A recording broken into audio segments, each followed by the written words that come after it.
दोस्तों नमस्कार, ये है जाब स्टडी यूट्यूब चैनल। इस पर आपका हार्दिक स्वागत है। आइए डेली की तरह है, रोज़ की तरह हम अपना प्रैक्टिस सेट जो 10वां है राजनीति विज्ञान का, इसको सॉल्व करते हैं। इसमें मिश्रित प्रश्नों का संकलन, विशिष्ट संकलन किया गया है और इसमें व्याख्या भी हर प्रश्न की गई है। तो आइए इसको बिना विलंब किए इसको देखते हैं। पहला प्रश्न है हमारे संविधान में प्रीवी पर्सेस और देशी राज्यों के विशेषाधिकारों का उन्मूलन कब किया जाता है या किस संविधान संशोधन द्वारा कर दिया जाता है? ऑप्शन नंबर ए है 26वें संशोधन द्वारा, 28वें संशोधन द्वारा, 30वें संशोधन द्वारा या 32वें संशोधन द्वारा। तो इस प्रश्न का दोस्तों टिक कर लिया होगा उत्तर आपने, तो सही उत्तर जो होगा हमारा ऑप्शन नंबर ए हो जाएगा।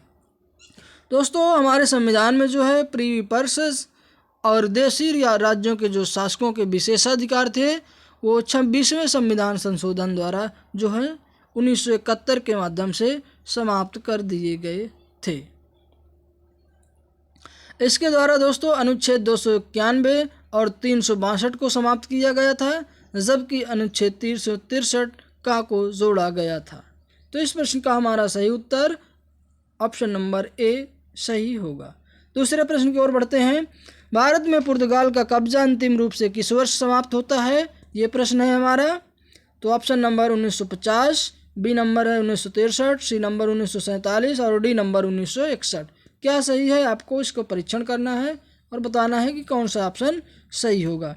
तो दोस्तों जानते हैं कि ऑप्शन इसका जो दोस्तों वो ऑप्शन नंबर डी सही होगा, यानी 1961 में है जो पुर्तगालियों का भारत से अंतिम रूप से कब्जा समाप्त हो जाता है। दोस्तों आप जानते हैं कि पुर्तगाली ही सबसे पहले भारत में 1498 में आए थे और सबसे बाद में ये 1961 में भारत से विदा होते हैं। आगे बढ़ते हैं। दूसरा प्रश्न ये है, सूची 1 को सूची 2 से दोस्तों सुमेलित करते हुए दिए गए कूट में से सही उत्तर का चयन करना है। तो ये प्रश्न है, इसको देखना है। नवीं सूची का संबंध दोस्तों किससे है? 10वीं का किससे है दोस्तों? 11वीं सूची का संबंध किससे है? और 12वीं सूची का संबंध किससे है? तो आइए इसको मिलान करते हैं और प्रश्न को हल करते हैं।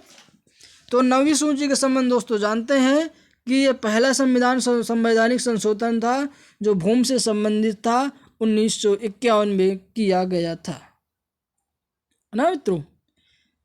ये इसको 9वां जो है पहला था। और 10वीं अनुसूची के संबंध दोस्तों जानते हैं कि ये जो 10वीं अनुसूची का जो संबंध है वो किससे है?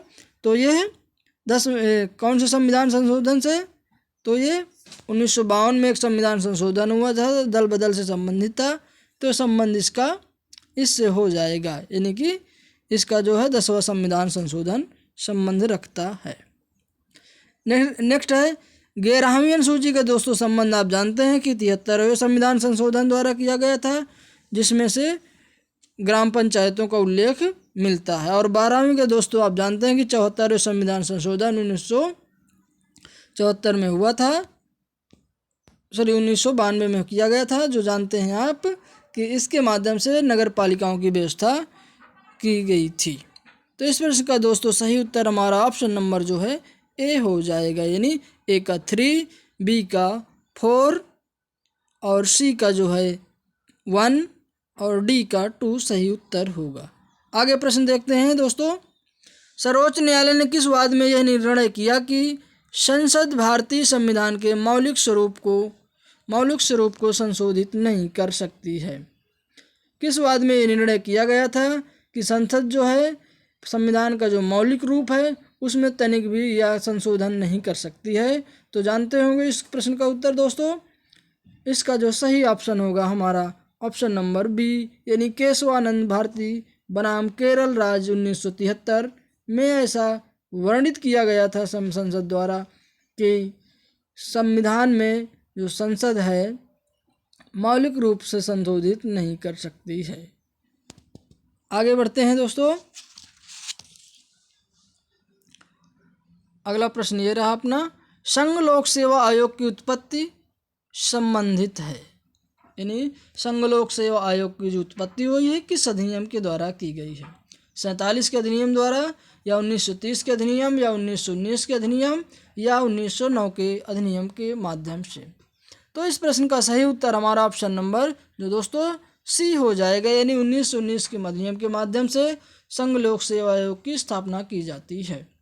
दोस्तों, प्रांतों में द्वैत शासन का आविर्भाव भी भारत शासन अधिनियम 1919 से ही हुआ था। नेक्स्ट प्रश्न की ओर देखते हैं, बढ़ते हैं। भारत के संविधान में प्रथम संशोधन कब किया गया था? तो ये दोस्तों अभी जानते हैं, हमने बताया कि ये भूमि सुधार से संबंधित है, जिसका जो संबंध है दोस्तों 1951 में था। यानी कि 1951 में नवीं अनुसूची भी जोड़ी गई थी और भूमि सुधार से संबंधित प्रथम संशोधन का था। यह है अगला प्रश्न। 1976 में आपातकाल के दौरान संविधान के प्रस्तावना में संविधान संशोधन के द्वारा निम्न में से कौन सा शब्द जोड़ा गया था? तो आप जानते हैं दोस्तों कि संविधान संशोधन 1976 में जो हुआ था वो 42वां संविधान संशोधन था। उसके माध्यम से कौन कौन से शब्द जोड़े गए हैं ये बताना है, तो वो ऑप्शन कौन कौन से सही ऑप्शन होगा। तो इसके माध्यम से मित्रों जो समाजवादी, पंथ निरपेक्ष और अखंडता शब्द, यानी कि 3 शब्द जोड़े गए थे। कौन कौन से? सोशलिज्म यानी समाजवादी, ये समाजवाद, पंथ निरपेक्ष, और एक था अखंडता शब्द दोस्तों जोड़ा गया था। इस प्रश्न का सही उत्तर ऑप्शन नंबर हमारा जो है ए हो जाएगा। अगले प्रश्न की ओर बढ़ते हैं मित्रों। यह है अपना अगला प्रश्न। संविधान के अनुच्छेद 51(1) के अनुसार निम्न में से कौन से भारतीय नागरिकों के मूल कर्तव्य हैं? ये दिए गए हैं दोस्तों उत्तर इसके 4। सही उत्तर का आपको चयन करना है। समाजवाद, पंथ निरपेक्ष और लोकतंत्र में विश्वास करना। दूसरा नंबर है संविधान का पालन करना और राष्ट्रध्वज तथा राष्ट्रगान का आदर करना। तीसरा नंबर है भारत की संप्रभुता, एकता और अखंडता की रक्षा करना। और चौथा नंबर है दोस्तों देश के नागरिक संस्कृति की गौरवशाली परंपरा का परीक्षण करना। और 5वां नंबर है समाज के गरीब व कमज़ोर वर्गों की सहायता करना। तो बताना है कि दोस्तों भारतीय नागरिकों के जो मूल कर्तव्य हैं उसका अनुच्छेद 51 के एक कौन सा क्या है संबंध है, ये बताना है। तो इस प्रश्न का दोस्तों सही जो उत्तर होगा हमारा ऑप्शन नंबर जो है बी हो जाएगा। ये यानी 2, 3 और 4 जो हैं सही हैं, अनुच्छेद 51(1) के अनुसार संबंध रखते हैं। आगे प्रश्न की ओर दोस्तों बढ़ते हैं। ये रहा अपना अगला प्रश्न, इसको हल्का। निम्नलिखित में से कौन इस धारणा को स्वीकार करता है कि आत्मा पहल सक्रिय होने के कारण हमें शिक्षा के माध्यम से उसमें छिपी हुई सर्वोत्तम चीज़ें प्रदान करती हैं? प्रश्न है दोस्तों, निम्नलिखित में से कौन इस धारणा को स्वीकार करता है कि आत्मा पहल और सक्रिय होने के कारण हमें शिक्षा के माध्यम से उसमें छिपी हुई सर्वोत्तम चीज़ें प्रदान करती हैं? प्लेटो ने कहा, अरस्तु ने कहा, सुकरात ने कहा, या जॉर्ज सेबाइन ने कहा? मित्रों, इसमें कहने का मतलब यह है कौन सी ऐसी बातें हैं जो शिक्षा के माध्यम से हमें प्राप्त होती हैं। ये कहने वाले प्लेटो महोदय थे, यानी प्लेटो महोदय का जो है ये कथन है। दोस्तों, प्लेटो ने अपने शिक्षा संबंधी जो विचार हैं अपनी पुस्तक रिपब्लिक में उल्लेख किया है। और इसी में प्लेटो ने आदर्श राज्य की स्थापना के संबंध में दोस्तों 2 प्रमुख साधनों का इस्तेमाल किया है, जो है क्या? एक है शिक्षा, ये 1 नंबर शिक्षा है, और दूसरा है जो दोस्तों साम्यवाद। दोस्तों, प्लेटो का जो शिक्षा संबंधी कार्यक्रम है वो अत्यधिक क्या है? विस्तृत है। दोस्तों, प्लेटो का मानना था कि शिक्षा के माध्यम से व्यक्ति का जो है दोस्तों संतुलित विकास किया जा सकता है। अतः प्लेटो ने जो है अपने शिक्षा में शारीरिक और मानसिक दोनों पहलुओं पर दोस्तों ध्यान केंद्रित किया है। तो इसका जो सही उत्तर होगा हमारा ऑप्शन नंबर ए हो जाएगा। आगे बढ़ते हैं मित्रों। प्लेटो का परिवारों के साम्यवाद का सिद्धांत निम्नलिखित में से किस पर उसके विचारों का तार्किक परिणाम था? प्लेटो का परिवारों के साम्यवाद का सिद्धांत निम्नलिखित में से किस पर उसके विचारों का तार्किक परिणाम था? न्याय की अवधारणा का, संपत्ति का साम्यवाद, या विनियमित प्रजनन के प्रतिस्थापन की अवधारणा दोस्तों, या समाज में धन की अवधारणा। तो प्लेटो का जो ये कथन है दोस्तों, उसका जो ये संबंध है ऑप्शन नंबर 1 से संबंध है। ठीक है, न्याय की अवधारणा। दोस्तों प्लेटो जो है न्याय की खोज करते करते जहाँ एक और दार्शनिक राजा के शासन का विलक्षण सिद्धांत प्रस्तुत करता है, वहीं विलक्षण तथा चकित कर देने वाला जो दोस्तों संपत्ति और पत्नियों के साम्यवाद का सिद्धांत भी प्रस्तुत करता है। कौन कौन सा? संपत्ति और पत्नियों के साम्यवाद का भी इसने उल्लेख किया है। तो ये प्रश्न नोट करते चले। आगे प्रश्न देखते हैं दोस्तों। प्लेटो का जो है ये दो बार ये दोस्तों प्रश्न ये हुआ है, इसका जो वही है प्रश्न ये, इसको वही ए नंबर ही होगा। इसको देख लिए। आगे बढ़ते हैं दोस्तों। नेक्स्ट प्रश्न है हमारा, अरस्तु से संबंधित निम्नांकित कथनों पर दोस्तों विचार करना है और फिर इसका जो है सही उत्तर आपको चयन करना है। प्रश्न है हमारा दोस्तों, अरस्तु के लिए मनुष्य प्रकृति से एक सामाजिक और राजनीतिक प्राणी है। यानी अरस्तु का कहना है कि जो मनुष्य है वो प्रकृति से एक सामाजिक है और राजनीतिक प्राणी है। क्या ये कथन सही है? विचार करना है, आपको परीक्षण करना है। दूसरा जो कथन है दोस्तों, मानव प्रकृति की व्याख्या करने के लिए अरस्तु ने जून पॉलिटिकोन शब्द का प्रयोग किया है। क्या सही है? इसका उत्तर आपको देना है। तो मित्रों इस प्रश्न का जो सही उत्तर होगा वो यानी कि पहला ऑप्शन जिसका कथन का सही है और दूसरा भी सही है, तो इस हिसाब से जो उत्तर होगा दोस्तों इसका सी नंबर उत्तर होगा। यानी ये दोनों कथन सही हैं। मित्रों अरस्तु के अनुसार जो है व्यक्ति अपनी प्रकृति से ही एक राजनीतिक प्राणी है और राज्य व्यक्ति को इस प्रवृत्ति का ही परिणाम मानता है। तो अरस्तु का दोस्तों और मत था कि राज्य का जो जन्म है विकास के कारण हुआ है, वह एक स्वाभाविक संस्था है। अरस्तु ने दोस्तों जून पॉलिटिकॉन शब्द का प्रयोग मानव प्रकृति की व्याख्या करने के लिए ही किया था। आगे बढ़ते हैं दोस्तों। अगला प्रश्न है, देखते हैं ये अपना प्रश्न प्लेटो से संबंधित। अगला प्रश्न है, प्लेटो से संबंधित निम्नांकित कथनों पर विचार करना है और नंबर ये 1 लिखा हुआ है। कैल्लीपोलिस लिखा हुआ है। कैल्लीपोलिस प्लेटो के राजनीतिक दर्शन और स्वयं रिपब्लिक का केंद्र है। दूसरा है कैल्लीपोलिस का अर्थ है अच्छा या अधिकतम खुश मानव समुदाय। मित्रों इस तरह के प्रश्न जो है आपने कहीं भी आपको यूट्यूब चैनल पर नहीं मिले होंगे, तो इस प्रकार से इन प्रश्नों को नोट भी करते चलना है और ये इस प्रश्न का उत्तर देना है। इस प्रश्न का सही उत्तर हमारा ऑप्शन नंबर जो है सी हो जाएगा, यानी 1 और 2 दोनों सही हैं। मित्रों कैल्लीपोलिस प्लेटो के राजनीतिक दर्शन और स्वयं रिपब्लिक का जो है केंद्र है।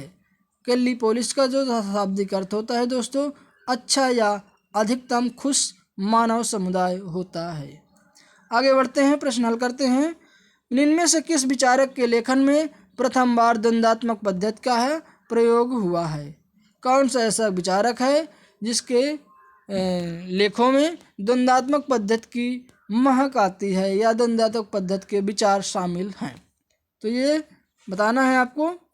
इसका जो सही उत्तर होगा हमारा ऑप्शन नंबर जो है बी हो जाएगा। यानी प्लेटो की जो रचना दोस्तों रिपब्लिक है वो संवाद शैली में और द्वंद्वात्मक शैली का यानी संवाद शैली में लिखी गई है, जिसमें द्वंद्वात्मक पद्धति का प्रयोग देखने को मिलता है। मित्रों याद रखें कि सुकरात भी द्वंद्वात्मक पद्धति का प्रयोग करते हैं, किंतु उसने लेखन कार्य नहीं किया है। यानी कि उन्होंने केवल वर्बल ही ऐसे ही उल्लेख किया है। आगे जान लेते हैं इसी में दोस्तों कि हीगल और मार्क्स तथा हाब्स ने भी द्वंद्वात्मक पद्धति को न्यूनाधिक मात्रा में प्रयोग किया है। कहने का मतलब किसी ने ज़्यादा किसी ने कम द्वंद्वात्मक पद्धति को अपनाया है। इस पद्धति में मित्रों किसी विचार के विरोधी विचार को स्वीकार कर तर्क को आगे बढ़ाया जाता है। इस प्रकार इस प्रश्न का जो सही उत्तर ऑप्शन नंबर बी हुआ। आगे बढ़ते हैं, नेक्स्ट प्रश्न है हमारा और इसको फिर हल करते हैं। आइए, ये प्रश्न है अपना दोस्तों, ये रहा। निम्नलिखित में से किसका संबंध प्लेटो के दर्शन से है? बताना है किसका संबंध है। नंबर 1 में लिखा है धातुओं और धरती से जन्मे हुए लोगों का मिथक। बी नंबर दूसरा है गुफा का रूपक। 3 नंबर है स्वर्णिम मध्य का सिद्धांत। और डी नंबर यानी चौथा नंबर है विभाजित रेखा का रूपक। तो कौन सा इसमें जो है प्लेटो के दर्शन से संबंध रखते हैं, ये बताना है। इस प्रश्न का दोस्तों सही जो उत्तर होगा हमारा वो ऑप्शन नंबर कौन सा हो जाएगा इस प्रश्न का? डी ऑप्शन नंबर सही होगा। ये अपना इसका डी ऑप्शन नंबर सही होगा। आगे बढ़ते हैं, ये अपना अगला प्रश्न देखते हैं मित्रों। किसने कहा राजनीति मूल्यों का आधिकारिक क्या है? आवंटन है। किसने कहा राजनीति मूल्यों का आधिकारिक आवंटन है? तो इस प्रश्न का दोस्तों सही जो उत्तर होगा हमारा, आपने टिक कर लिया होगा, ऑप्शन नंबर जो है सी इसका सही आंसर होगा। यानी कि ये कहने वाले जो हैं डेविड ईस्टन जी हैं। मित्रों, डेविड ईस्टन ने कहा कि राजनीति जो है मूल्यों का आधिकारिक आवंटन है। इन्होंने जो है ईस्टन ने ही ने 1953 में एक पुस्तक प्रकाशित की जिसका नाम था दोस्तों the political system, an inquiry into the state of political science में उन्होंने व्यवस्था उपागम का सिद्धांत भी दिया है। आगे बढ़ते हैं दोस्तों, अगला प्रश्न हल करते हैं अपना, ये रहा। डेविड ईस्टन के आगत निर्गत जो सिद्धांत है दोस्तों, विश्लेषण के मुख्य चर क्या थे? बताना है कि कौन से चर जो थे विश्लेषण के मुख्य थे। तो इस प्रश्न का दोस्तों सही जो उत्तर हो जाएगा हमारा ऑप्शन नंबर डी हो जाएगा। यानी मांग, समर्थन, पुनः निवेश, ये तीनों ऑप्शन दोस्तों विश्लेषण के मुख्य चर थे। तो ऑप्शन नंबर इस प्रकार इसका डी सही होगा। देखते हैं दोस्तों, डेविड ईस्टन जो थे ने राजनीतिक व्यवस्था का निरूपण आगत निर्गत मॉडल यानी इनपुट आउटपुट मॉडल के आधार पर जो किया है। इसके लिए दोस्तों डेविड ईस्टन द्वारा मांग, समर्थन और पुनर्निवेश चरों का प्रयोग किया गया था। आगे बढ़ते हैं, यह प्रश्न रहा अपना। निम्न में से किस स्कूल द्वारा व्यवहारवाद की आधारशिला रखी जाती है? यह प्रश्न है अपना कि निम्न में से कौन सा स्कूल है जिसके माध्यम से व्यवहारवाद की शुरुआत की जाती है? तो वो वेल्स स्कूल था, ऑक्सफोर्ड स्कूल था, शिकागो स्कूल था, हार्वर्ड स्कूल था, बताना है। तो ऑप्शन नंबर जो इसका सही उत्तर होगा दोस्तों सी हो जाएगा। यानी शिकागो स्कूल द्वारा है जो दोस्तों व्यवहारवाद की आधारशिला रखी जाती है, जिसके जो विद्वान थे एक विद्वान चार्ल्स मेरियम थे। आगे दोस्तों देखते हैं, ये प्रश्न है अपना। ईस्टन और डेनिस के अनुसार निम्नलिखित में से कौन से आरंभिक स्तर पर राजनीतिक समाजीकरण की प्रक्रिया एक स्तर है? ये देखना है। ईस्टन और डेनिस के अनुसार मित्रों निम्नलिखित में कौन से आरंभिक स्तर पर राजनीतिक समाजीकरण की प्रक्रिया में एक स्तर है? जानना है। ए नंबर है कुछ सत्तावादी संशोधनों को बढ़ावा देने के लिए। बी नंबर है आर्थिक विकास को आधार देने के लिए। सी नंबर है व्यवहार दृष्टिकोण का सूक्ष्म विश्लेषण करने के लिए। डी नंबर है दमनकारी राजनीतिक शासनों के खिलाफ। या ई नंबर राष्ट्रीय विधायिका, न्यायपालिका और मतदान के व्यवहार की तरह। इसका जो सही उत्तर मित्रों हमारा होगा वो ऑप्शन नंबर ई हो जाएगा। दोस्तों ईस्टन और डेनिस के अनुसार जो है राष्ट्रीय विधायिका, न्यायपालिका और मतदान के व्यवहार की तरह अवैयक्तिक राजनीतिक संस्थाओं को मान्यता प्रदान करने के लिए आरंभिक स्तर पर राजनीतिक समाजीकरण की प्रक्रिया में एक स्तर माना गया है। आगे प्रश्न है, नगर राज्य शब्दावली शब्द किससे संबंधित है मित्रों? नगर राज्य शब्दावली संबंधित है प्राचीन चीन से, प्राचीन मिस्र से, प्राचीन यूनान से या प्राचीन भारत से। तो इसका सही उत्तर हमारा ऑप्शन नंबर जो है सी हो जाएगा। इस प्रश्न को जो है हमने पिछले वीडियो में हल किया था जो है, और फिर उसमें चर्चा भी की थी। तो इस प्रश्न का सही उत्तर ऑप्शन नंबर सी होगा। यानी नगर राज्य शब्दावली का संबंध है दोस्तों प्राचीन यूनान से है, जिसे यूनानी भाषा में पोलिस कहा जाता था। कुछ प्रमुख नगर राज्य जो हैं दोस्तों एथेंस हैं, जैसे स्पार्टा है, थेब्स है, कोरिन्थ और डेल्फी थे। यानी एथेंस थे, कोरिस, डेल्फी और स्पार्टा, ऐसे जो थे कुछ नगर राज्य दोस्तों थे। आगे बढ़ते हैं और प्रश्न को हल करते हैं अपना। डेविड स्टन द्वारा व्यक्त निम्न सुविधाओं में से कौन सा सोच के व्यवहारिक स्कूल को परिभाषित नहीं करता है। प्रश्न है हमारा, डेविड स्टन द्वारा व्यक्त निम्न सुविधाओं में से कौन सा सोच के व्यवहारिक स्कूल को परिभाषित नहीं करता है। इस प्रश्न का उत्तर देना है। तो इस प्रश्न का जो सही उत्तर होगा हमारा ऑप्शन नंबर जो है ए हो जाएगा, यानी आदर्श सिद्धांत। दोस्तों डेविड स्टन ने व्यवहारवाद की कुल 8 विशेषताएं बताई हैं, जिसे उन्होंने या उसने बौद्धिक आधारशिला का नाम दिया है। कितनी विशेषताएं बताई हैं? 8 बताई हैं। नोट कर लीजिए उनको। नंबर 1 है नियमितता, दूसरा है सत्यापन, तीसरा है तकनीक, चौथा है व्यवस्थापन और पांचवा है परिमाणन और मूल्य, शुद्ध विज्ञान तथा एकीकरण। ये 8 विशेषताएं बताई हैं। अगला प्रश्न देखते हैं मित्रों। राजनीतिक विज्ञान में व्यवहार क्रांति के जनक के रूप में किसे जाना जाता है। यानी कि राजनीतिक जो विज्ञान है इसमें व्यवहार क्रांति का जनक किसे माना जाता है। तो अभी देखा है दोस्तों, इस प्रश्न को भी फिर से पुनः हल करते हैं। इस प्रश्न का जो सही उत्तर होगा हमारा डेविड स्टन होगा। यानी डेविड स्टन को व्यवहारवादी क्रांति का जो दोस्तों जनक माना जाता है। राजनीति विज्ञान में दोस्तों व्यवहारवाद एक ऐसा प्रभावशाली राजनीतिक सिद्धांत है जिसने राजनीतिक अध्ययन करने में मूल्यों को तरजीह देने का विरोध किया है। यह जो है दोस्तों राजनीति को प्राकृतिक विज्ञानों के तर्ज पर समझना चाहती है।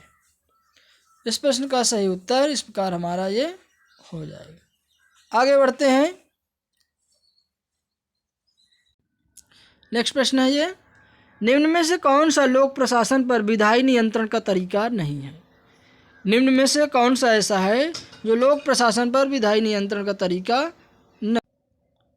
निम्न में से कौन सा लोक प्रशासन पर विधायी नियंत्रण का तरीका नहीं है। बजट पर चर्चा करना, प्रश्नकाल, सरकार के विरुद्ध अभियोग या स्थगन प्रस्ताव। तो बताना है कि लोक प्रशासन का विधायी नियंत्रण का तरीका नहीं है। तो इसका जो ऑप्शन है सही वो ऑप्शन नंबर सी सही होगा। यानी सरकार के विरुद्ध जो दोस्तों अभियोग लोक प्रशासन पर विधायी नियंत्रण का तरीका नहीं है। दोस्तों जानते हैं आप कि जिसमें न्यायपालिका सिविल प्रक्रिया संहिता की धारा 79 के अनुसार सरकार द्वारा या उसके विरुद्ध वाद की सुनवाई करती है। आगे बढ़ते हैं और प्रश्न हल करते हैं। ये है, फ्रेडरिक रिग्स के साला मॉडल में कलेक्टस के किसे कहते हैं। जो प्रश्न है, फ्रेडरिक रिग्स के साला मॉडल में कलेक्टस किसे कहते हैं। ए नंबर निचले स्तर की नौकरशाही जिसे आधुनिक तकनीक का ज्ञान नहीं है, या बी नंबर उच्च स्तरीय सामान्य नौकरशाही, सी नंबर वे हित समूह जो अर्ध परंपरागत हैं किंतु आधुनिक तकनीक के ज्ञाता हैं, या डी नंबर उपयुक्त में से कोई नहीं। इस प्रश्न का दोस्तों सही उत्तर होगा हमारा ऑप्शन नंबर सी हो जाएगा।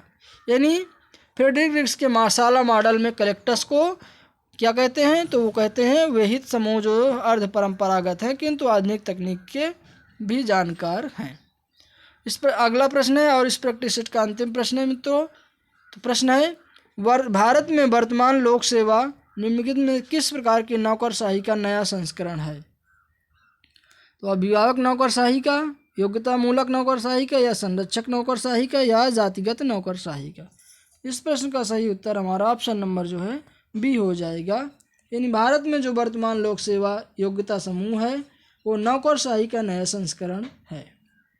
ये प्रैक्टिस सेट यही मित्रों समाप्त होता है। तो आइए इसका हम समापन करते हैं और यहीं पर इसको बंद करते हैं। तो आइए, अगर हमारी वीडियो अच्छी लगी हो तो हमारे चैनल को अवश्य सब्सक्राइब करें तथा बेल आइकन को दबाएं और ऑल नोटिफिकेशन पर क्लिक करें जिससे आने वाली दोस्तों समस्त वीडियोज़ आपको प्राप्त हो सकें।